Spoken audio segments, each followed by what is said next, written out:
매일 챙겨 먹는 영양제, 효과를 느껴보신 적 있으신가요? 딱 5분만 집중해서 이 영상을 끝까지 보세요. 영양제 어떻게 골라서 먹어야 효과가 있는지 제가 다 알려드릴게요. 원장님, 제가 영양제를 좀 많이 먹는 편인데 주변에서 다들 약으로 배부르겠다는 소리를 하거든요. 약과 영양제의 차이에 대해서 먼저 알려주실 수 있을까요? 약은 특별한 증상이나 병을 치료하게 먹는 거고요. 그래서 의사의 처방전이 있어야 됩니다. 어떻게 먹어야 할지도 엄청 중요하고요.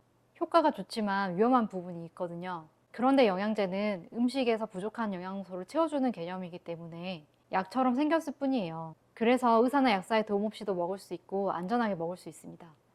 영양제는 약보다는 좀 자유롭게 먹을 수 있다는 건 알겠는데 약처럼 내성이 생길 수도 있나요? 대부분의 영양제는 내성 걱정이 별로 없어요. 그냥 음식을 압축해서 먹는 거라고 생각하시면 됩니다. 그래도 효과가 너무 좋다 보니까 그 효과에 의존하는 경우가 있긴 해요. 보통 사람들이 영양제 사러 갈 때 어떤 기준으로 고르죠? 저는 보통 유명한 브랜드를 선호하는 편이거든요. 대부분은 TV 광고나 건강 프로그램을 보고 유명한 제품을 사시거나 지인이나 친구의 추천을 받아 구입하시는 것 같아요. 요즘에는 유튜브나 인터넷 등을 통해서 정보를 찾아보고 구입을 하시는 것 같습니다. 하지만 여기서 조심해야 될 점들이 있어요. 우리가 밥을 적게 먹으면 배고프고 많이 먹으면 배탈이 나는 것처럼 영양제도 나에게 맞지 않는 것을 많이 먹게 되면 오히려 몸이 안 좋아질 수 있어요. 예를 들면 남자분들이 철분이 들어있는 영양제를 오래 드시게 되는 경우에는 간에 문제가 생길 수 있고 이로 인해서 몸에 염증이 생길 수 있어요. 또한 비타민C 같은 경우에 위가 안 좋으신 분들이 많이 먹게 되면 위가 더 아플 수 있습니다. 그럼 굳이 영양제 안 먹고 식사만 잘해도 괜찮나요? 저는 영양제를 챙기는 편인데 사실 효과는 둘째치고 너무 귀찮아서요. 저는 사실 대부분의 사람들이 영양제를 먹어야 한다고 생각해요. 왜냐하면 정말 균형 잡힌 식사를 하는 게 쉽진 않거든요. 좋은 재료, 조리법, 식사 환경까지 다 고려하는 게 굉장히 어려워요. 그게 집밥이든 외식이든 상관이 없어요. 그리고 스트레스나 피로도 문제고 여성분들 같은 경우는 다이어트를 너무 일찍 시작해서 영양 상태가 안 좋은 분들이 많아요. 예를 들어 질병이 있거나 임산부, 노약자분, 가족력 때문에 예방을 하고 싶은 이유 등 이유는 다양해요.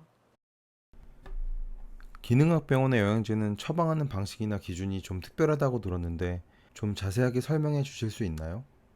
기능학 병원에서는 영양제를 단순히 보충제로만 보지 않고 실제 약처럼 세심하게 접근하는 편이에요. 그래서 과정이 좀 복잡한데 제가 자세하게 설명해 드릴게요. 첫째로 환자분과의 상담 시간이 긴 편이에요.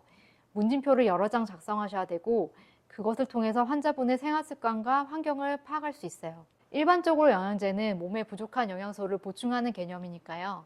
환자분의 주거 환경, 식사 습관, 수면 패턴, 배변 상태, 그리고 운동량, 더 나아가서는 스트레스 상황까지 폭넓게 확인합니다. 이런 정보를 종합하면 어떤 영양소가 부족한지, 그리고 어떤 생활 습관 때문에 이러한 문제가 생겼는지 어느 정도 파악할 수 있습니다. 그런 다음에 영양제뿐만 아니라 여러 가지 건강 프로그램을 통해서 환자분이 건강을 지속적으로 관리할 수 있게 지속적으로 도와드립니다. 영양제를 복용하고 나서 많은 환자분들이 이 과정이 쉽지 않다고 느끼세요. 그래서 병원에서는 환자분의 생활 패턴에 따라서 영양제 복용법을 수정하거나 보완해 드려요. 이러한 과정을 거치면 영양제 복용에 대한 거부감도 서서히 줄어들게 되고 복용 습관도 서서히 자리 잡히게 됩니다. 두 번째로 기능학 검사를 베이스로 해서 훨씬 안전하고 과학적이죠. 혈액 검사, 대사 검사, 모발 검사 등을 통해서 환자분의 상태를 철저히 파악할 수 있어요. 예를 들어 마그네슘이나 셀레늄, 아연 같은 필수 미량 원소의 부족 여부를 확인할 수 있고 면역력에 중요한 비타민 D나 에너지 생성에 필요한 비타민 레벨, 그리고 호르몬과 혈관 건강에 중요한 콜레스테롤 수치 등도 체크해요. 특별한 경우도 있는데요. 만성 위염이나 잦은 설사, 변비가 있으신 분들은 영양제를 드셔도 잘 흡수가 안 됩니다. 이런 경우는 저희가 특별히 더 잘 챙겨드리려고 하고 있어요. 그리고 지용성 비타민 같은 경우는 특별히 주의를 요하는데요. A, D, E, K 같은 지용성 비타민들은 과량 복용하시게 되면 간이나 신장, 심장에 무리가 갈 수 있기 때문에 이런 것들은 각별히 유의하셔야 돼요. 마지막으로 심한 스트레스나 장기간의 스트레스에 노출된 분들은 별도의 호르몬 검사를 시행합니다. 갑상선, 부신, 성호르몬 등을 측정해서 호르몬의 균형을 맞출 수 있는 영양제를 처방해 드립니다. 이런 과정을 통해서 스트레스를 통해 생길 수 있는 질환을 예방할 수 있고 기존에 있던 문제들도 하나씩 좋아지게 됩니다. 이렇게 복잡하고 다양한 과정을 통해서 최적의 영양제를 선정하고 복용 방법까지 알려드려야 임무 완수예요. 종합해보면 영양제는 우리의 전반적인 건강 상태를 보완해주고 개선해주는 보조 역할을 하고 있어요. 하지만 나에게 맞는 영양제를 고르는 게 중요하고 어려운데 기능학 병원의 검사와 진료를 통해서 보다 안전하고 편안하게 세팅하실 수 있어요. 이상 오늘은 기능학 병원의 영양제 처방 기준에 대해서 간단하게 말씀드렸습니다.